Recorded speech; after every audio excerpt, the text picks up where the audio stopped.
오늘은 다소 철학적인 이야기로 설교를 시작해 볼까 합니다.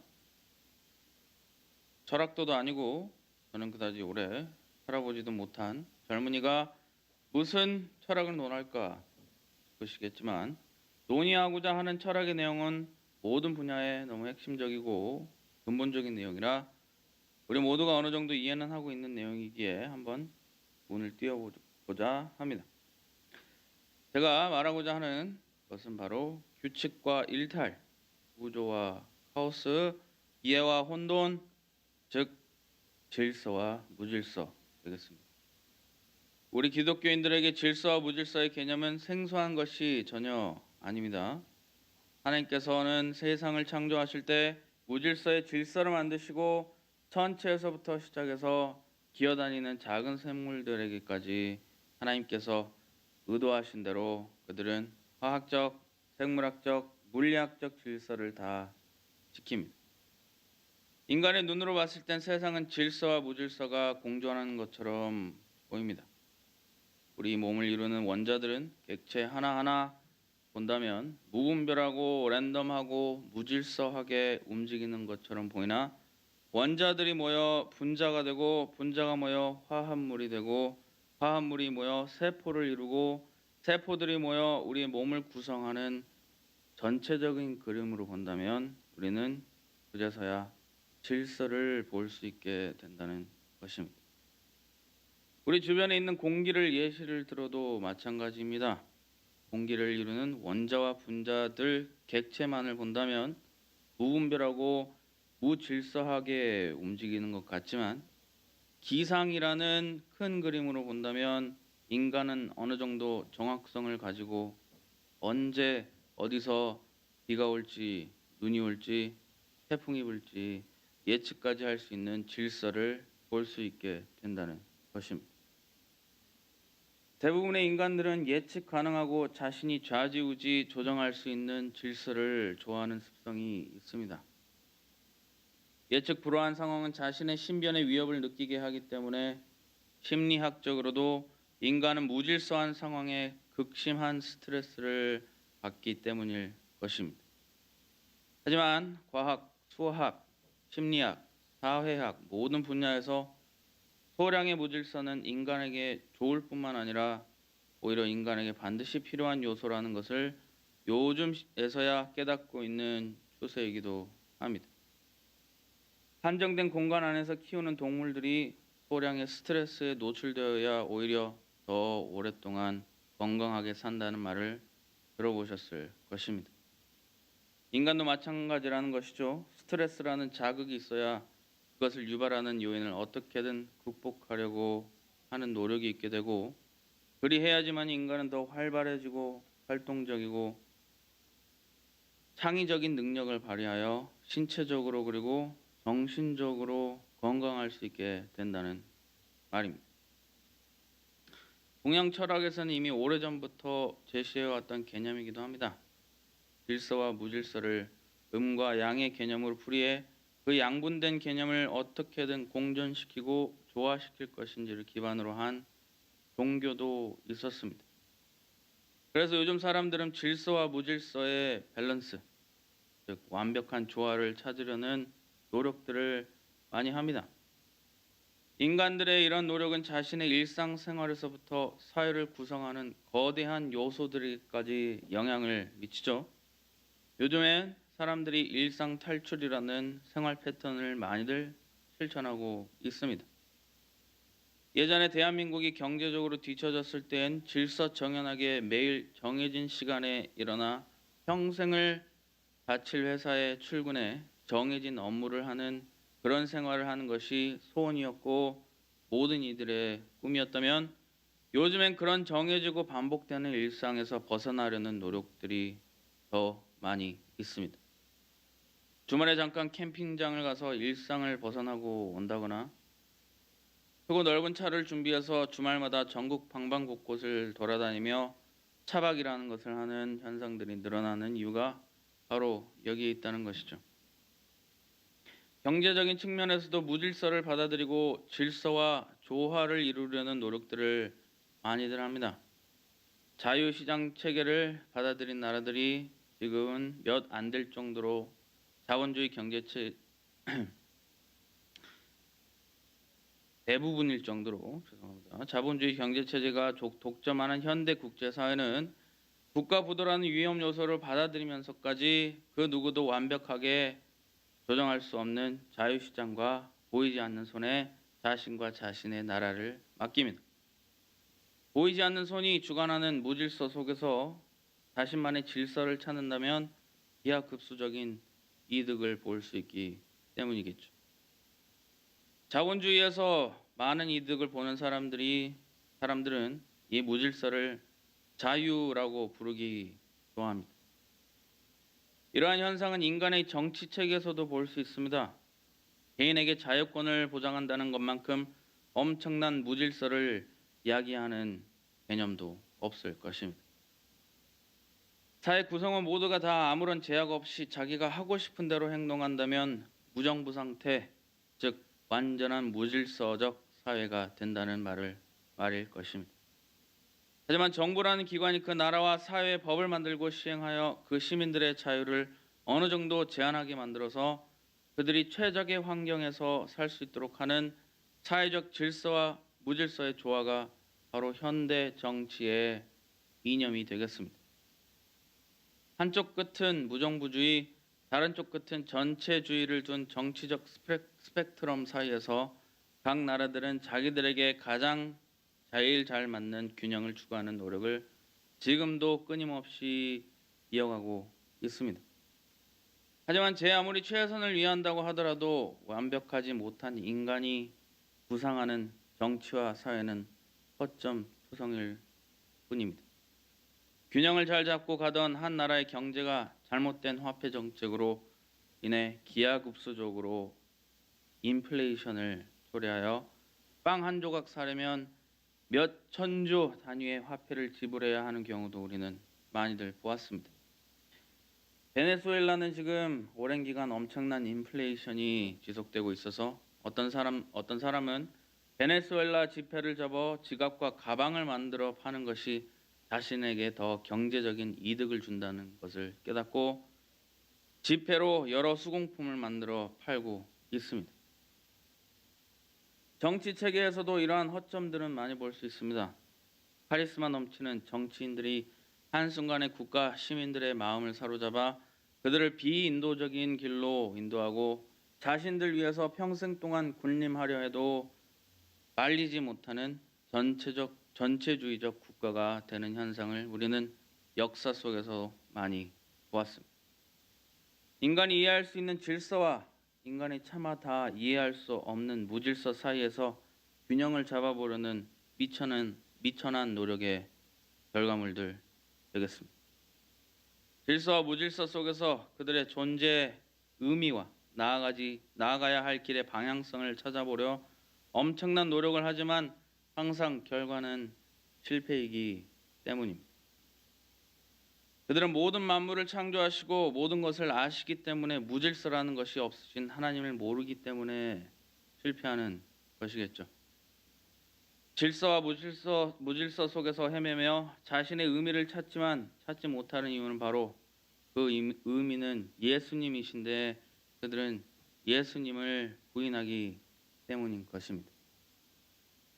인간이 볼 수 있는 것과 볼 수 없는 것들, 즉 질서와 무질서 사이로 방향을 잡고 나아갈 수 있으려면 예수님을 믿고 따라가야 하는데 그들은 예수님의 인도하심을 부인하고 있으니 매번 실패하는 것이라는 말입니다.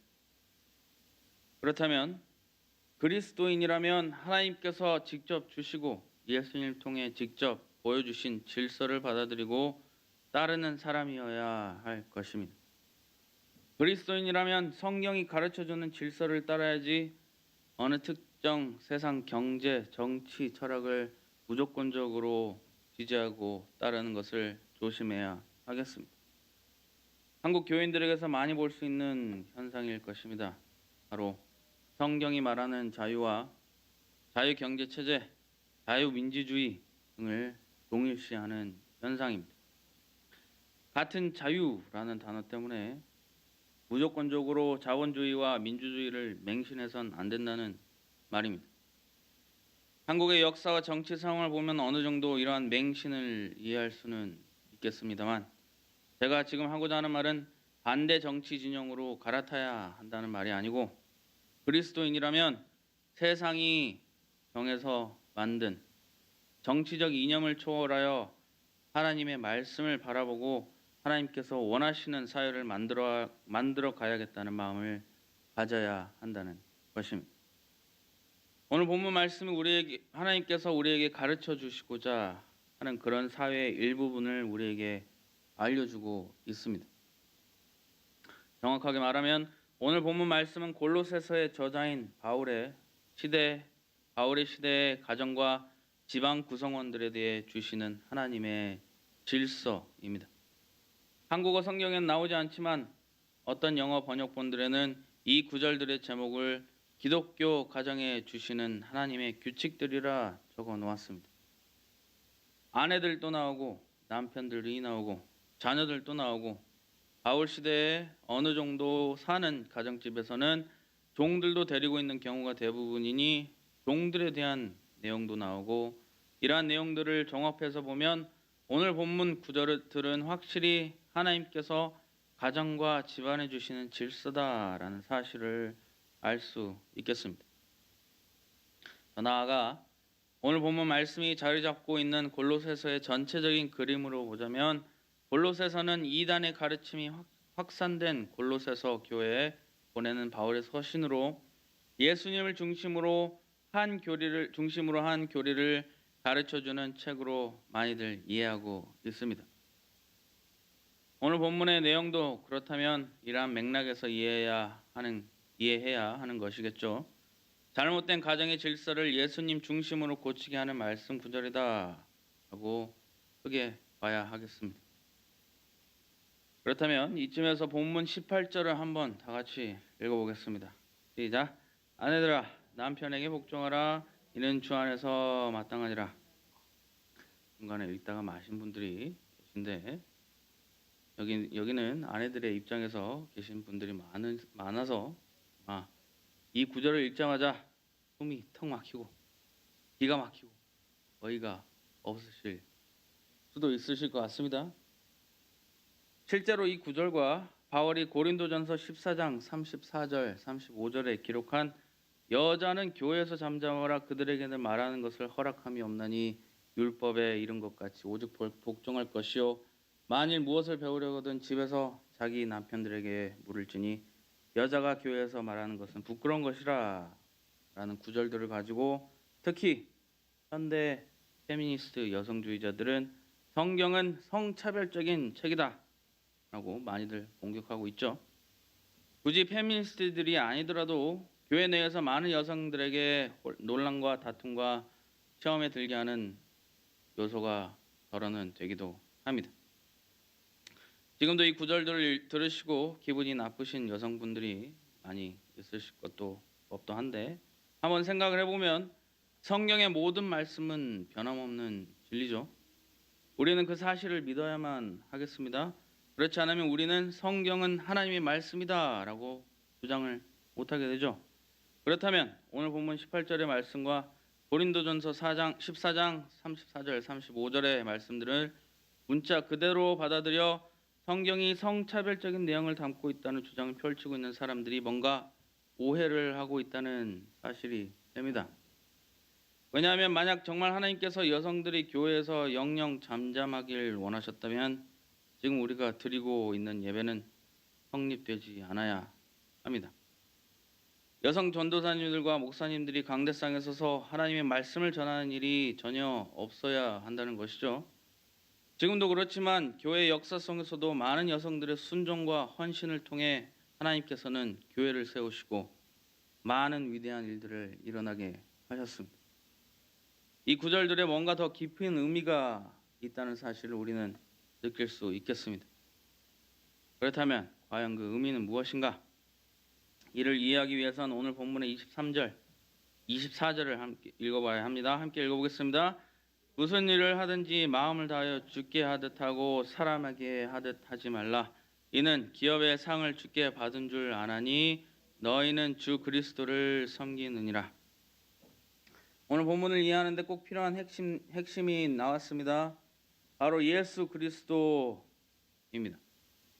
오늘 우리가 읽은 본문 말씀의 모든 내용에 예수님이 핵심에 있다는 사실을 우리가 받아들이기만 한다면 이해하고 받아들이기 힘든 내용들도 금방 이해가 되고 받아들이기가 수월해집니다. 18절 말씀이 아내들아 남편에게 복종하라 이는 주 안에서 마땅하니라 하고 하는 것은 아무리 인간 남편이 미워 죽겠어도 그 안에 있는 예수님을 보고 주님께서 그를 남편으로 세우신 이유를 보고 나에게 일어나는 모든 일은 주님의 사랑 안에 모든 선하신 의도가 있다는 사실을 믿으라는 말씀과 같습니다. 그리고 또 내가 예수님을 사랑하듯 남편을 사랑하는 마음으로 그가 아무리 부족하고 또 부족하고 또 부족해도 그를 인도하시는 예수님을 보고 순종하라는 말입니다. 복종과 순종이라는 단어가 매우 강하게 다가오실지도 모르겠습니다만 원어는 내 주권과 의도를 양도하고 양보하는 것에 좀 더 가깝다고 생각이 됩니다. 남편의 인간적인 모습에 양도하고 양보하라는 것이 아니라 하나님께서 정해주신 질서에 내 주권과 의도를 양도하고 양보하라는 말씀입니다. 아내된 입장에서 보자면 기분이 나쁠 수도 있죠. 여성이 남성보다 훨씬 섬세하고 지혜롭고 기성적인 경우가 많습니다. 실제로 여성 심리학은 있지만 남성 심리학은 따로 없다고 합니다. 남성 심리는 아동 심리학과 별반 다른 것이 없기 때문이라고 심리 전문가들이 그렇게 말합니다.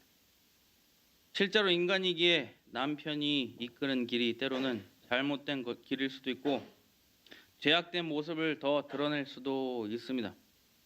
그런 남편에게 죽게 하듯 하여 이런 질서를 정해주신 하나님의 말씀대로 내 주권을 양도하고 따라간다는 것은 부족한 남편을 통해서도 끝내 선한 것을 이루어 주시고 선한 길로 인도하시는 하나님을 믿고 따르고 순종한다는 것과 같은 의미인 것입니다. 무슨 일을 하든지 마음을 다하여 예수님께 하듯 하는 것이 핵심 되겠습니다. 이 핵심된 맥락을 가지고 다른 구절들을 읽으면 더 명확한 해석들도 이어질 것입니다. 19절에 남편들아 아내를 사랑하며 괴롭게 하지 말라고 하셨습니다. 예수님께서 우리에게 보여주신 사랑으로 남편들은 아내를 사랑해야 합니다.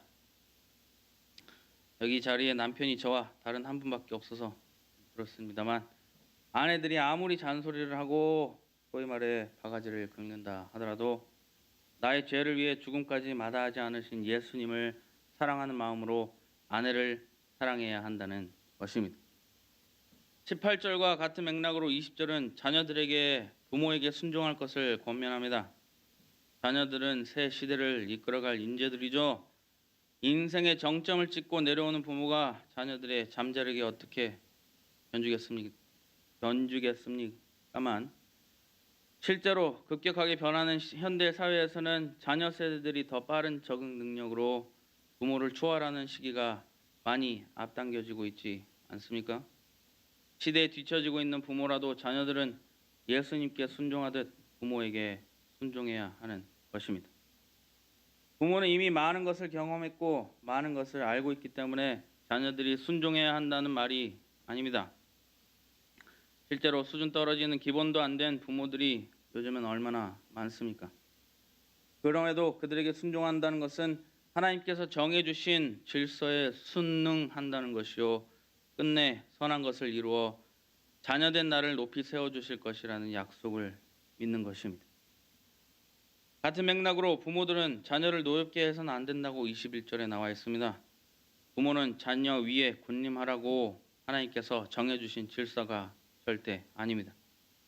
부모님들이 자녀들에게 흔히 하는 말이 걱정돼서 그런다. 너가 이 세상을 잘 몰라서 그런다. 라는 말들을 많이들 하십니다.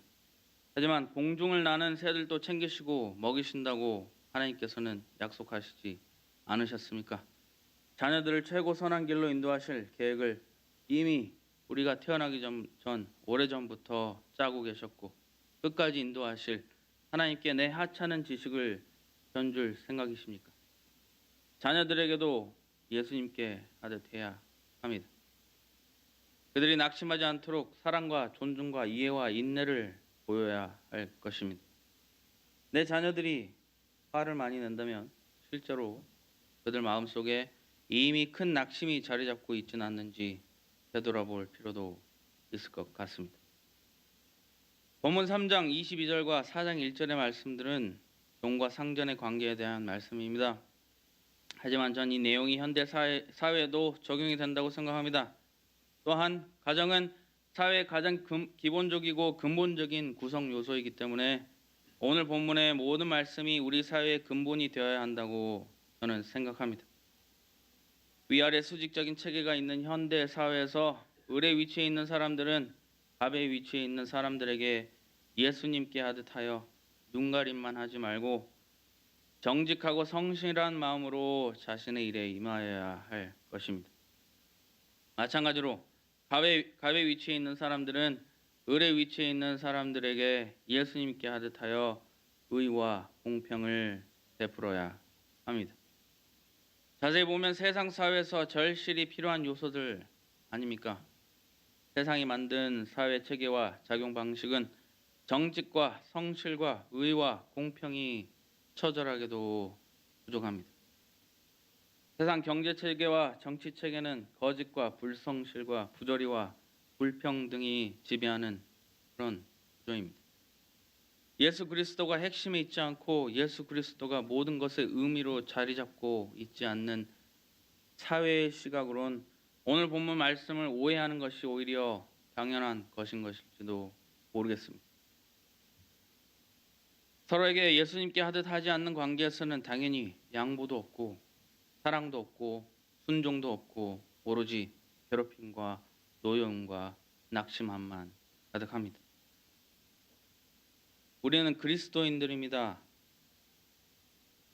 세상이 정하고 세상이 지배하는 사회 체계를 초월하여 뛰어넘어서 세상 사회가 절실히 필요로 하는 예수 그리스도를 사회의 핵심과 참된 의미로 모시고 양보와 사랑과 순종과 기쁨과 온유함과 오래 참음과 성실함과 의와 공평이 넘치는 그런 사회를 주도하며 만들어가는 파주 동산교회 교인들 되시길 간절히 바라겠습니다.